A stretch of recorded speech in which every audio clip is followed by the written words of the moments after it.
Pericles and Athens by A.R. Byrne. Somewhere in this chapter is where I finished off. Somewhere in this paragraph. The young Alcibiades, beautiful, lively, and intelligent, was from a very early age far too much for his elderly pedagogos. And I should look up that word to pronounce it right. And up to every refinement of vice or mischief known to the undisciplined youth of Athens. Cleinias was worse. He was not even intelligent. Pericles tried to get rid of him once, sending him over to Ariphrons on the pretext that Alcibiades might teach him evil ways. But Ariphron, in a short time, satisfied himself that he could not be taught anything at all, and sent back to Pericles to be taught evil ways. With inbreeding, the Alcmeonid with inbreeding, the Alcmeonid brilliance was beginning to miss a generation here and there. The feeble Ariphron's son, Hippocrates, was good enough to be an Athenian general, but his sons, in turn, one of whom was called Pericles, were a byword for general brutishness. If Pericles had known what part Alcibiades was to play in Athenian history, he might have done something about it, and if it were only to wring the young scapegrace's neck. But that is another story. Meanwhile, something else happened on which Xanthippos, no doubt, had hard words to say. Pericles himself, perhaps soon after the peace, had embarked on what seems to have been his only love affair. At 50 or thereabouts, the Olympian general was captivated by the beauty, charm, and wit of a girl about 20. Men of any age can be captivated by that, right? A professional entertainer, or companion in the Athenian euphemism, a girl who had broken out of drab life of the Ionian woman sort in the only way then possible, and made her way to the great capital, Aspasia of Miletus, who joined to striking beauty a fine and rare intelligence. After Pericles' death in 429, she found herself another protector in the general Lasicles, to whom she bore a son. Her liaison with Pericles had then lasted for a long time. It certainly began before 440, when gossip accused her of influencing Pericles against Samos in favor of her native Miletus. Their son Pericles was approaching man's estate, according to a comedy quoted by Plutarch, almost certainly representing a scene in Hades, not Adhas? Is it Adhas? Is that how you say Hades?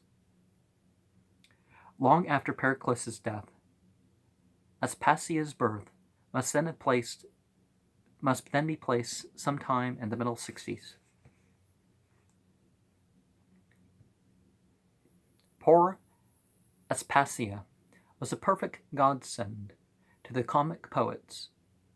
Hitherto, it had always been rather difficult to find any jokes about Pericles beyond comparing his Olympian matter, and, latterly, the powers which the assembly heaped on him, with the powers, manner, and presumed appearance of God Almighty, are suggesting that his known partiality to wearing a helmet in public is general, was due to a desire to conceal the way his head stuck out at the back. Now the Olympian Zeus had his Hera, who could be worked into obscene parodies of the old genealogies of the gods, or she could be thinly disguised as Omphale or Deianira, two of the women who softened the pride of Pericles. The average sensual Athenian was delighted to hear that Pericles had weaknesses, and comedians and enemies were soon toying with the idea that, since he was not, after all, without tender emotions, he must be promiscuous. When young Pericles and Athens brought back from a diplomatic mission to Persia a number of peacocks never before seen in Europe, and presented some to the wives of political leaders, he was at once said to be acting as a procurer for Pericles. It is needless to sentimentalize Aspasia. She was such as her world had made her.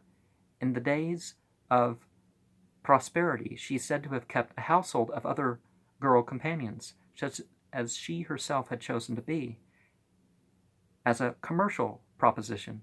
But she made Pericles happy during the years of the making of the great buildings. She was the mother of the best of sons. He was very much in love with her, and when he had her living with him, used to kiss her.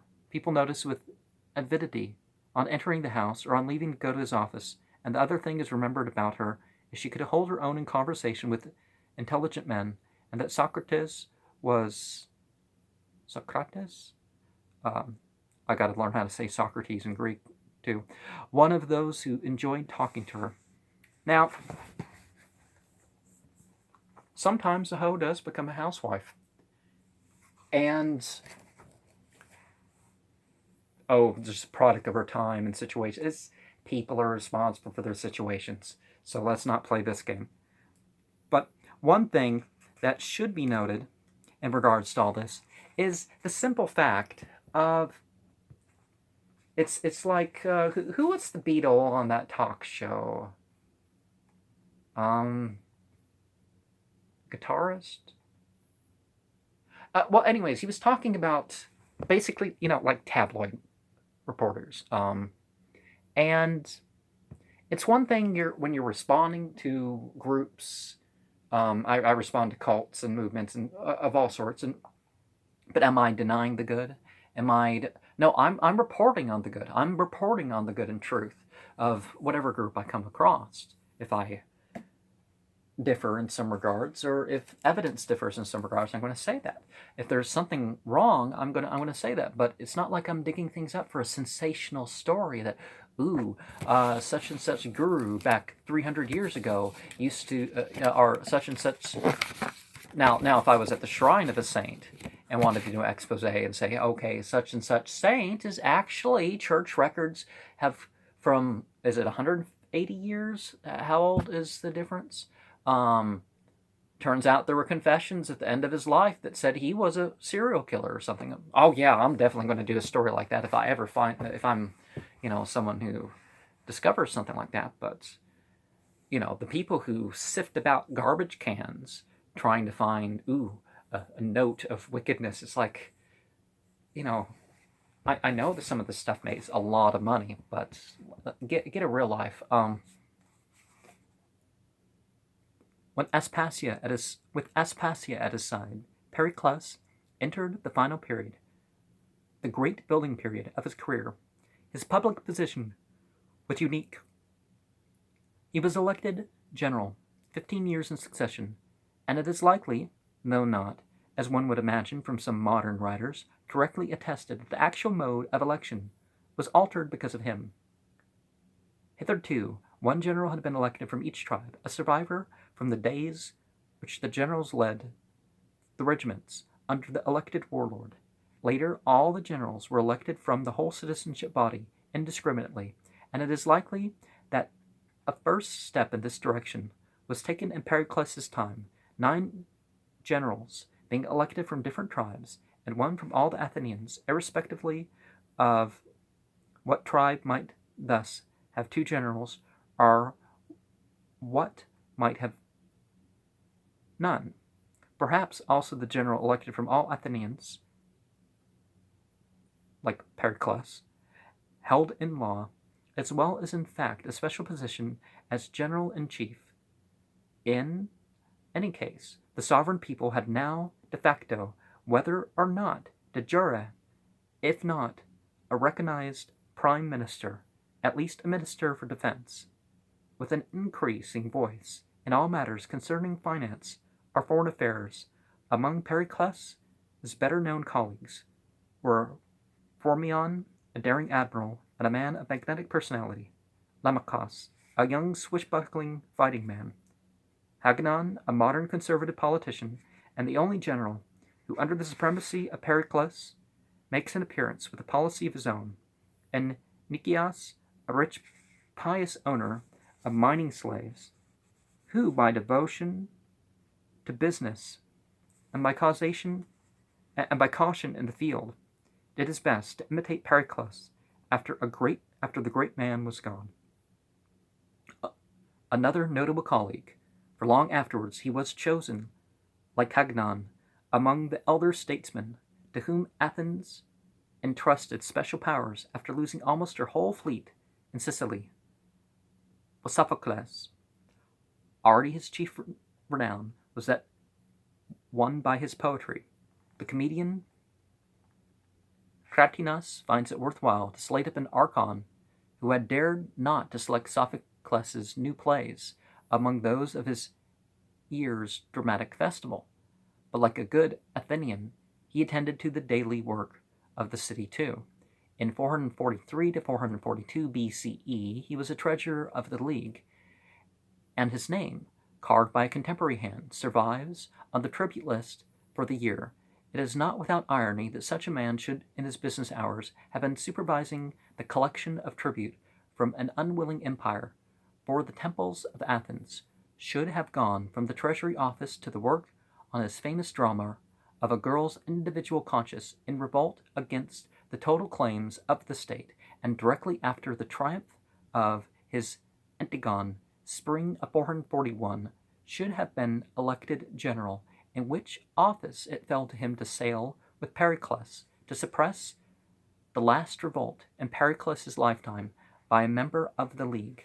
A war had broken out between Samos and Miletus over the little dependent city of Priene, an innocent victim of similar squabbles between her big neighbors since the dawn of history. Apparently, the combatants did not expect Athens to intervene in this private war, nor did she, in fact, till the Milesians, getting the worst of it, complained that the Samian ruling oligarchy was disloyal. Some Samian democratic partisans gave the color to the Milesian allegations by joining their delegation, Athens having democratized Miletus to her satisfaction 10 years before, now intervened, nothing loath to do the same by powerful and not too independent Samos. For Samos was perhaps the strongest of all the allies. The three great islands of Samos, Chios and Lesbos, were by now the only states in the League that kept up a war navy. Before I go on here, an interesting thing that we find is the occurrence of something in the way of people were realizing at this time that perhaps the Greek gods were real people. These gods and goddesses weren't gods and goddesses at all, but exaggerated figures of human beings over the time. And they were, it wasn't too long before they saw how Alexander the Great, wasn't Alexander the Great in the 300s? How Alexander the Great, I should know this one, but I don't. I'll just say the 300s. Do I have a book on Alexander the Great here? Okay, I'm going to leave that for this time being. They were saying how people were treating him as God. Sorry for all the ums.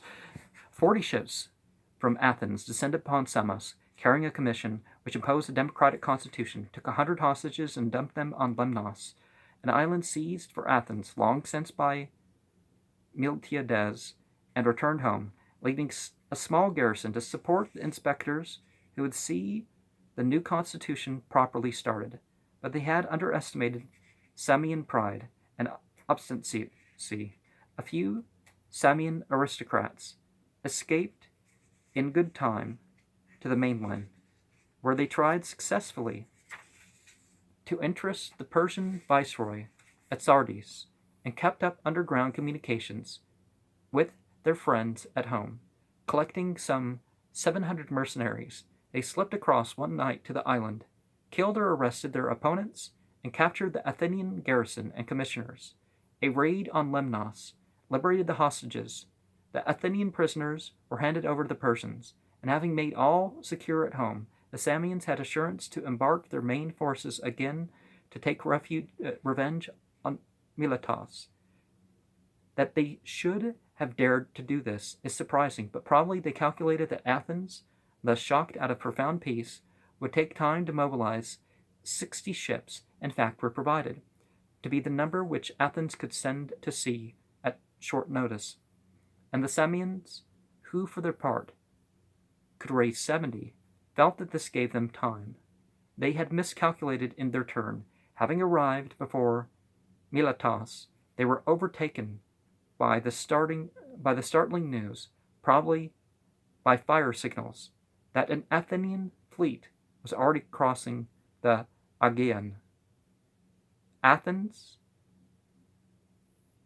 isn't there a different way to say that in Greek, had taken the situation very seriously. There was no saying how far the revolt might spread into empire. Already Byzantium, though she had paid her tribute in the spring, had closed her gates against Athenians, and with the Persian viceroy Pissuthnes,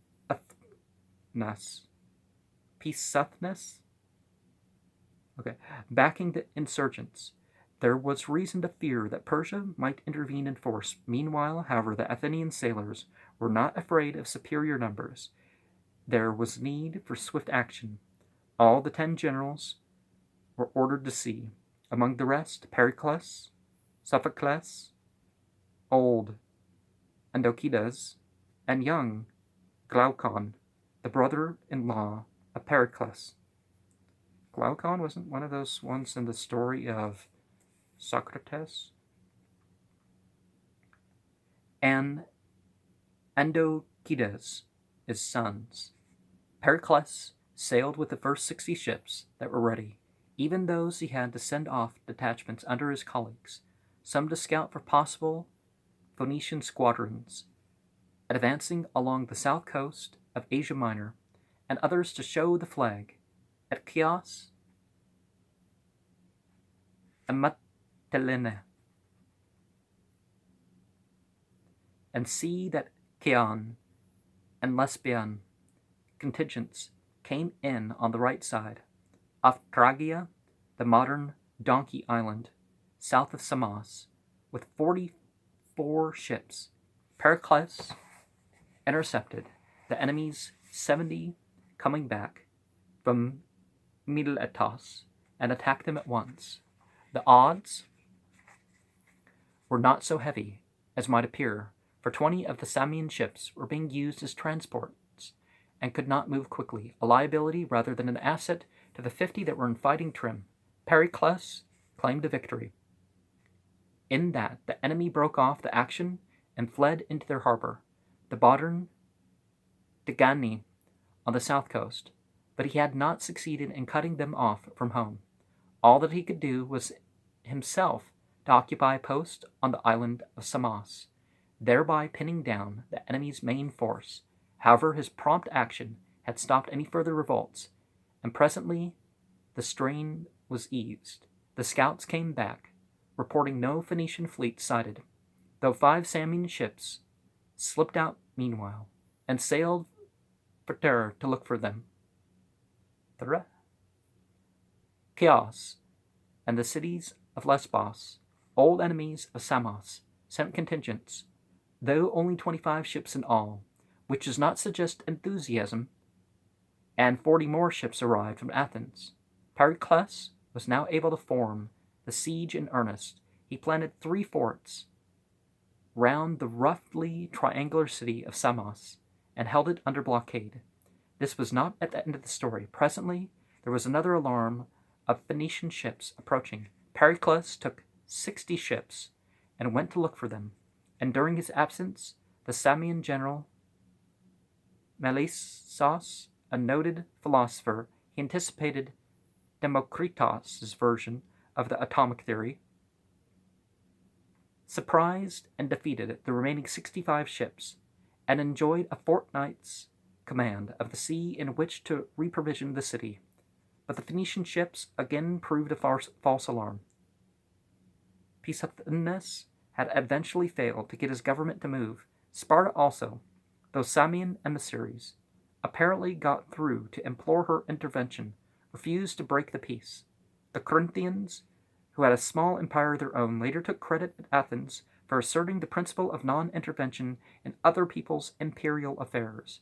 Pericles returned and restored the blockade. The generals for the new year, which began at midsummer,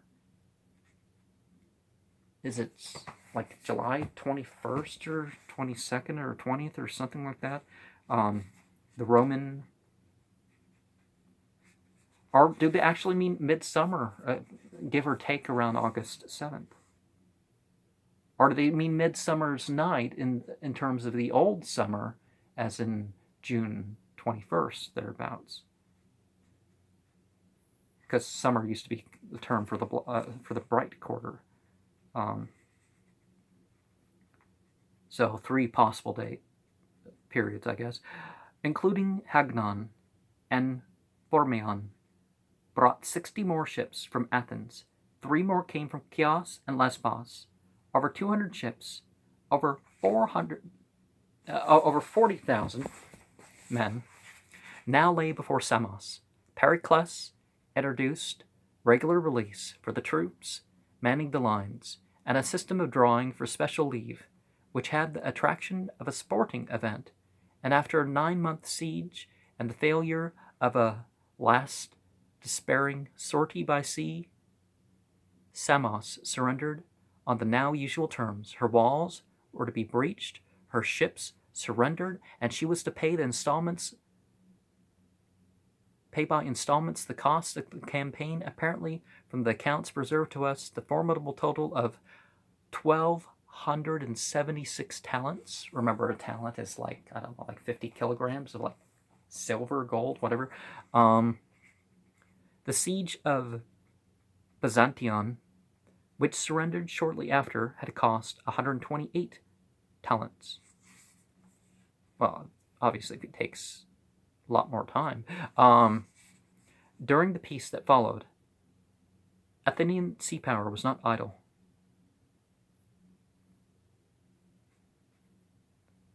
Hagnon, about 437, led a powerful colony once more to 9 ways. The scene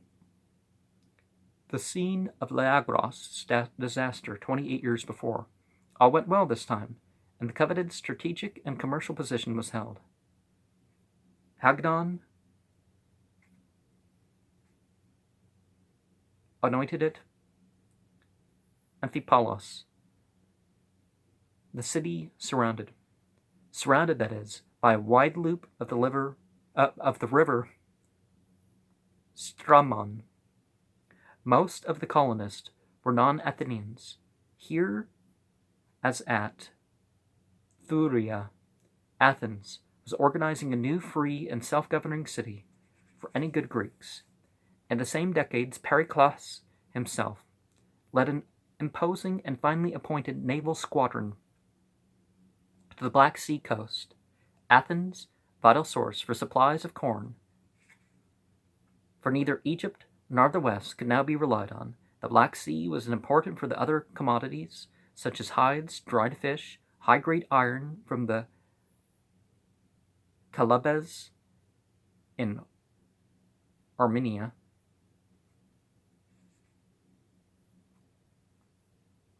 who had magnetic ore, and low-grade slaves suitable for replacements in the silver mines. Pericles dealt graciously with the requests from the Greek colonies strewn round the shore of the Great Sea, offering Athens good offices in the settlement of commercial problems and support against dangerous native inland. Okay. Native tribes and dynasts were duly impressed by the pomp and power of the fleet and the way in which it put in, where it pleased, even among the fiercest Scythians or Thracians.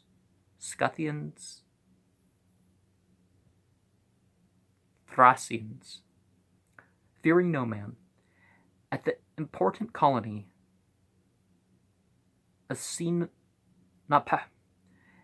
an entrepot city, where cargoes were collected for the Aegean events, played into Pericles' hands. The people were in revolt against their tyrant Themistocles, and Pericles left the young general Lamachus with 13 ships to help them. Themistocles was duly overthrown, and subsequently, on Pericles' proposal, 600 Athenians went out to receive citizens' rights at Sinope, and to be settled in the houses and lands of the late tyrant's exiled supporters, Amisos, Samson. On the coast of the Calabes country, also received Athenian colonists, and was renamed Piraeus. Athens also strengthened her foothold on the Corinthian Gulf. The Acarnanians, in trouble with the Corinthian colonist of Ambracia, who had seized a township called Argos on their borders, appealed to Athens for aid. Phormyon was sent with 30 ships, and on his arrival, tribesmen and Athenians together passed over to a vigorous offense, captured Argos, and sold the Ambraciots as slaves. This was skating on thin ice as regard to relations with Corinth. But as we have seen, Greek treaties of peace did not always cover the allies of contradicting parties. The Acarnanians were delighted. Athens had no more loyal allies, and years later, after Phormyon was dead, they sent to Athens to ask for a son or kinsman of Phormyon to lead them in a latter war.